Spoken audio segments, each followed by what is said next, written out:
Hey chaps, and welcome back to part 7 for this wagon. Now you might go, why is there so many parts? Well, it's going to be an ongoing project and we're trying to wrap up this back section before the car goes away for a stint with the owner again, because we need to get some other stuff done. But we're trying to get the back section of this thing completed. It's turned out to be a monumental task because of the complexities of how many pieces are actually in each area.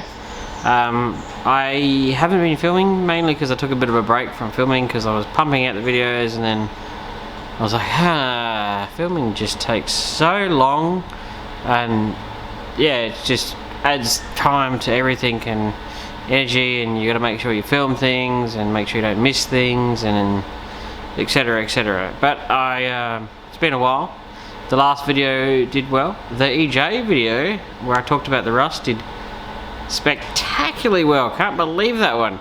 Now a few people should have said to me that I should have just circled the EJ and said all the rust is there. Possibly I should have done that, but it is true that that's where a lot of the rust is, and it's very common. And yes, it is very common to find a lot of rust in those cars. It just happens. I will tell you one thing that doesn't rust, and I've never seen rust, is the boot channels. Whereas on, say, an XB Falcon, the boot channels always rust out, are almost non-existent all the time. But on an EJ Holden, no rust ever. That's because the boot seal lives in the boot lid. It doesn't live in the channels. So there's one thing that doesn't rust out, and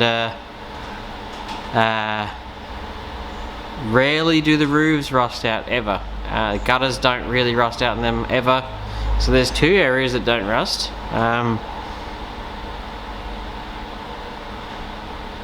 Yep, no, that's all I can think of. It's about the only two areas that don't rust on those cars. Oh, and maybe the rear wheel arches, they rarely rust out, but these day and age, they're starting to get where if they've been sitting for long enough, they are rusted out. So it's becoming more common, but it was very, very rare for them to rust the wheel arches out. So. But the gutters and the boot channels, definitely areas that don't rust out. Yeah, so yeah, back onto this. I'll catch you up on what we've been up to. We finished off that side. There. If you followed my Graham's Restoration Facebook page, you would have seen the photos of the finished job and all the stuff going along with it. And yesterday, I took photos, but I haven't put them up yet. But we started on the passenger side here, driver's side, because actually it's backwards in the camera. As the car goes past. So what we've been doing is just pulling it all back apart again and finding all the rust. I believe on that side it ended up being something like 8 repairs and 7 layers in that one area. Possibly the most layered repair I've ever had to do.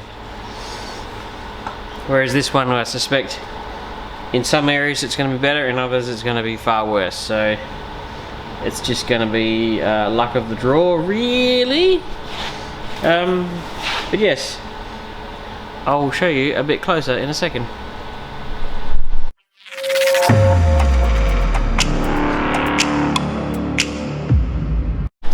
So this is the end result of this area.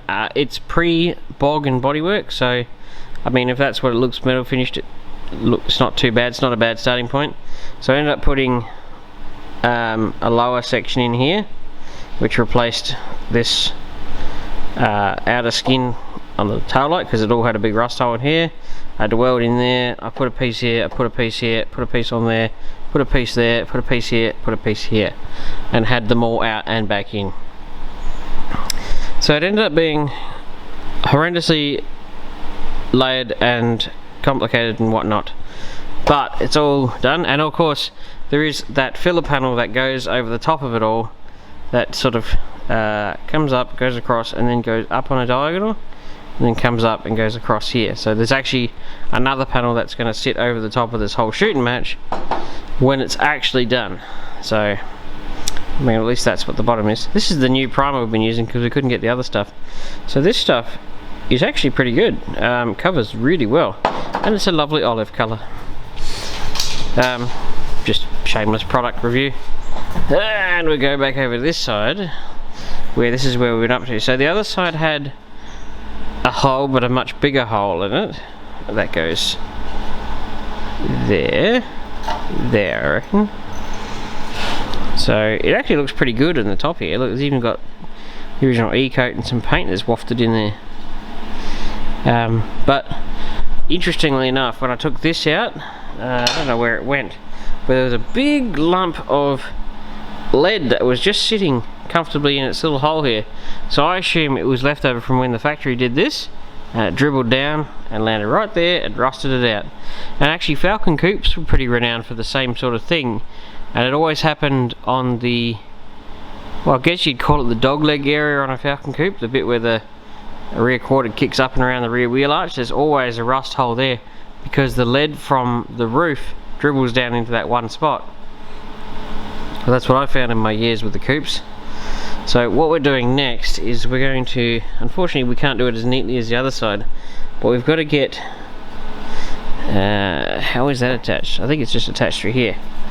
We're going to get this skin off, similar to the other side. We basically just got to de-layer it until we get down to this one, and so we can get behind it, because this piece is actually this piece here. So it's all, and of course drilling out spot welds that are rusty is so not fun. So we know we've got at least 2 to potentially 3 repairs in this one area here, definitely 2, depends what's underneath it. We've got another one to go here. So this was the outer skin, it goes here. That's not too bad. One annoying thing is at some point the rear bumper bar has been crushed into it, which has left quite a nice little crease in it, so we'll have to try and, when we repair that, get it back to its original shape. So there's that. But that's what we're tackling today. If I can get this all apart, I'll be pretty stoked, and then we can start getting it all back down to the bottom layer and then come all the way back up. But I don't know how much we're going to get done today, just because of how much time is involved in removing each piece. But we will play it by ear and see what we can get done. It's just, as most people know with rust repairs, it's horrendously time consuming, like you would not believe. Also, I must say thank you to all of my subscribers lately. So I've had a pretty good boost recently. I think about somewhere around like 2,300, which is incredible. And a huge shout out to all the people who've given me shout outs over the time, you know, like Don's Tricks and Fat Fords and Automotive Carnage. He shouts me out all the time. You know, it's a wonderful community, the YouTube. It's if you want to head down the path, I recommend it. Would be it's quite a good one. It's quite fun. There's a lot of nice people out there, and you know, it's always good to support the little guys. I know one of my friends, she started a very, very small channel. It's called Project Nade, I think Nade, and she tinkers around with Holdens, and she's in New South Wales somewhere. Always support the little guys, go check her out. There's one other one that I can't remember that was quite a small channel, but anyway, always support the little guys, because you guys have supported me. I like to send the support back. I also follow the Rob Shed guy. He's pretty good. He's up in, don't know where he is, but he's quite worth watching, because he does very similar stuff to me. But anyway, enough chit chat, paddywhack, give the dog a bone. Let's get stuck into it. Well chaps, we got this piece out, and boy oh boy did she put up a fight. She was a fighting. She was a lively one. Mainly because this was recessed this time, whereas the other side was not. It'll fit back in there, I'm sure of it. But yes, that bit came out. The catch came out with it. In there. Fairly straightforward. Now we just got to trim out this next piece as I turn the camera sideways, get that bit out, and then get to the bit that's at the back, and we now have clear access to everything. So got a little one here to repair, this one here, the one behind it. At least there's nothing in there, that's a bonus. Don't really want to admit this, but I was looking for my safety glasses for a disturbingly long time before I realised they were on my own head. Right, so where we're up to is we got this piece off, and boy, it didn't come willingly. Once again, this side seems to be very much reluctant to come apart, but obviously that's that bit. I'm working on this bit, but I've got to be a bit careful because there's actually a little, the very edge of the chassis rail is just here, and there's a little tang that comes out, and it's sort of welded here, so I've got to be careful getting that one off. But straightforward, it should be as simple as take this out, trim this to the right shape, and you know, glue tab A to part B.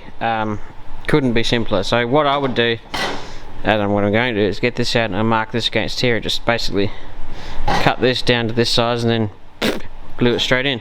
But I did want to show off one little tool, which isn't a tool you'd think about too often. It's a what do they used to call these? A multi-tool or something. It's got like this thing on the end. It's a little bit noisy, but this thing just vibrates backwards and forwards really fast. I've modified this significantly because it used to be a big like half crescent moon or something. We use these at trade school. These things, if you're a bit worried about grinds and stuff, and maybe you don't, they scare you a little bit, these are a pretty good substitute because they'll only cut things that don't move. So you can put this against your skin and it'll never cut you in a fit.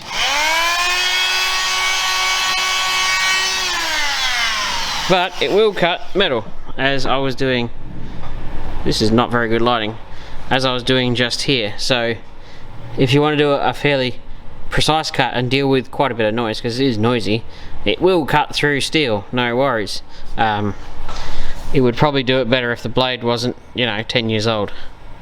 But these are pretty cheap. This is a really old one. It's variable speed, just on off, and you can buy all sorts of different attachments for these, and they can all sort of fit into, you know, kooky little areas. So, you know, ooh, look at that, all up in there.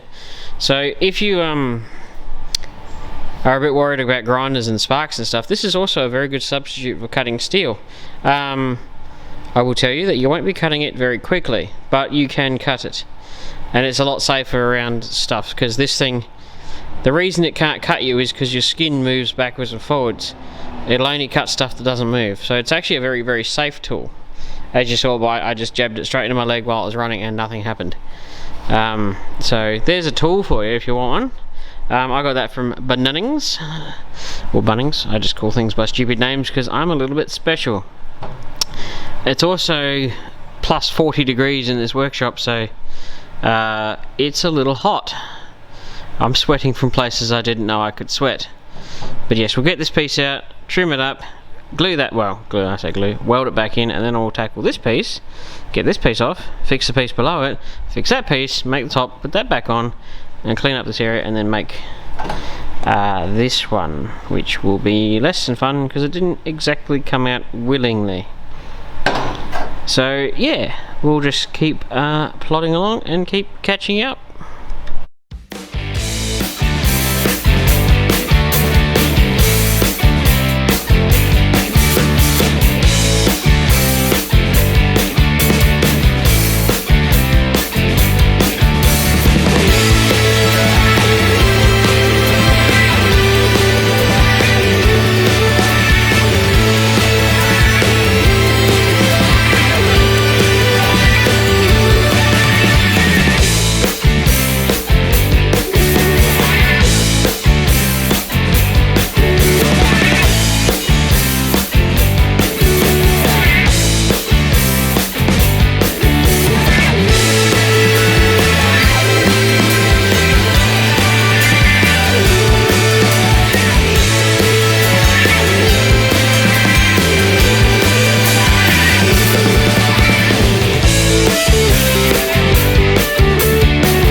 So if you saw by that time lapse, you will notice that the new piece is in. You might wonder why I didn't do my staggered welds like I normally do.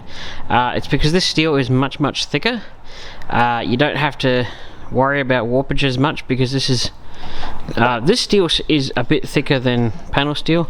So you've got to worry about warpage on like stuff like that, but not stuff like this. It's a bit of an odd one to understand, but if you do it enough you understand. But there's no warpage in that at all, which is quite incredible. Unfortunately I couldn't get a Mickey Mouse finish through here with the sander because just like this guy doesn't really fit, and only the belt sander can do in there. But if you'd like a fine example as to why I refuse to quote rust repairs, is because it's right here.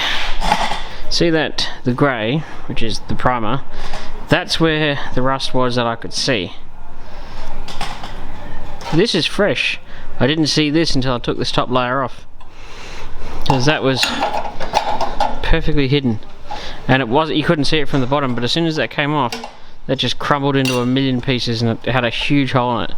So the reason I don't quote rust repairs is because 9 times out of 10 you cannot see all of it. You can only see a little glimpse. It's like an iceberg thing. It's like 1/8 you can see and 7/8 is below. It's just incredible how much rust actually hides in plain sight. Like, that's been pushed out by the rust, but it hasn't rusted it through, so you could clean that. You'd think there was no rust, but there was. So now we've got a new hole here. The other problem is now that we have to take this top piece off, instead of it being, you know, cut a piece and put a piece, basically cut a piece and then fix this and put another piece on, we're now at the point where we almost have to make this part twice, because this is actually part of this one. Comes up, steps up, comes across and sits under here. It actually stops just here on this edge, so this panel here and this one overlap, so they overlap each other through here. So I've got to make this piece and pretty much make it again to go on top of it. So this is why rust repairs are horrendously time consuming and unpredictable. It's just unfortunate sometimes when you're doing these that you go, oh yeah, I don't think it's that bad. Open up and you're like, well, apparently I was wrong, and it turned out to be 3 times worse than expected. This is a fine example. It's like taking the roof off the XD. We were going to do a roof skin because the roof was all dented. Then it turned out we took the roof off, the whole frame of the car was stuffed and ready to collapse. And you know, it's like this, you go, oh okay, so it's not too bad, it's just a patch. You take it off, you're like, well, that was unforeseen. So, you know, it's just luck of the draw with rust repairs. You just can't predict them. Sometimes you'll take a panel off and there'll be nothing behind it, you're like, winning. And then the rest of the time you take it off and there'll be a dirty great big hole behind it, you're like, ah, great. So we're gonna have one repair, another repair. We've done a repair here, we've got another repair to do here, then we got the catch to put back in, another repair to do here, that's got to be repaired, top's got to go on, it's got to have a repair, and then the side's got to go on. Unfortunately it just takes time, and you know, you can't buy these pieces, so you got to fabricate everything, and you got to make sure everything is spotlessly clean when it goes back together. And of course it's very hot, but tomorrow it's supposedly going to be like 25 degrees and we'll be tackling that. We'll be repainting that quarter panel and that bumper bar. So hopefully I can finish that Commodore off over this weekend, or at least the back up, because there is a dent up the front. So there's a sneaky update on the Commodore. But yes, anyway, progressing along nicely, and we'll catch up once I figure out how much of this I've got to cut out. Fun. So I've had to keep cutting until I found clean steel, which I have done. Look how lovely it is there. You know when you have those moments where you're like, boy, I'm really glad I did that. Well, if we come over here and we look at the Humble angle grinder, and then we look at the disc, and it is dead, and bits of it basically exploded. What can I say?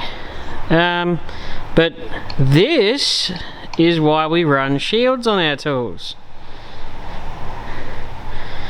So basically, and this, kids, is why we run shields on our tools, because it's that 1 in 1,000 discs that goes kablamo. You're just using it like normal, and then wham, it's gone.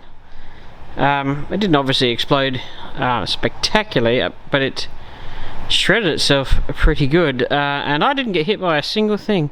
I had my safety glasses on, my hands were behind the shields. You can see the disc hit the shield a fair bit, but that is why you have shields on your grinders. I know lots of people don't, because it does affect where you can put the disc, but it's a small price to pay for a little bit of inconvenience for the safety factor of not being hit by bits of stuff that comes flying off these discs when they do occasionally go kablamo. And would you believe that angle grinding discs do actually have a use by date on them, if you look at them carefully. So this is more of a public safety thing, going, please put a shield on your grinder if you don't have one. I know lots of people don't, but it's a safety thing. All you do is a quick Google of images of what happens to people when they get hit by this. Usually it embeds pretty good.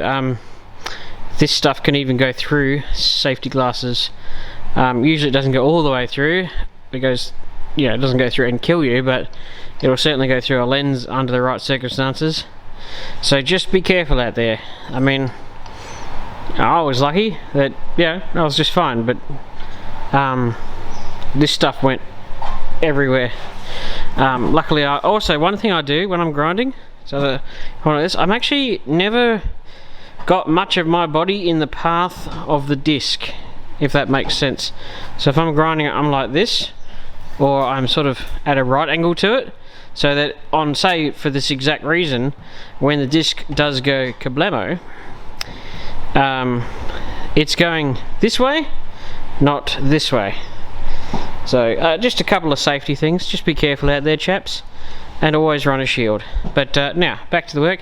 I've got to pretty much make this piece, and I'm thinking about making it in 2 bits, having it joined through the middle there, just because I can do this curve with a diagonal and down like that, and I can do that one, but doing them together is a bit tricky, so I'll have to do some cardboard design first, and then transfer it to steel and then make it. But yeah, I just wanted to show you that, going always have a shield, if I didn't say that enough. Always wear your safety gear. They don't say it for no reason. It's that 1 in a million chance that gets you. I've done it 1,000 times, it's fine. It's that 1,001 that gets you. So just be careful, people. So this is actually where I'm going to wrap up this video, because the next couple of repairs are actually going to be fairly boring and not overly complicated. So I'll run you through what I've done. So I made a piece through here that came across here. I've kept the original edge on here because there was nothing wrong with it. So this ended up being, this shape here was actually in 2 pieces welded through the center. So I made 2 folds. I had to have fairly soft ones because it's a fairly soft radius anyway. So this piece goes through here, and it just has 2 angled folds in it, which is fairly straightforward. And then the other one has 2 folds going that way, and then joined in the middle, which made that nice little shape through there. The reason I'm not going to bother filming the next little bit is because, well, I want to get it done, and the next repair, quite literally, is identical to this one. It's this piece with the same exact shape going over the top of it, so it's sort of neither here nor there. And I did actually put the recess in this piece so that this one sits over the top of this one. They have a weird sort of overlappingness that goes on there, and then I'll just put a little rectangle piece in here, and then we can work on putting this piece in, that piece, the back, and then so on and so forth. But I'll just stop the video here because it's a nice place to end it, and then the next one will be, I'll start it after I've done this repair and the next one on top, because they're pretty well not exciting, because that's couldn't be simpler. It's just a rectangle cut and paste, and then this one is just a clone of this one.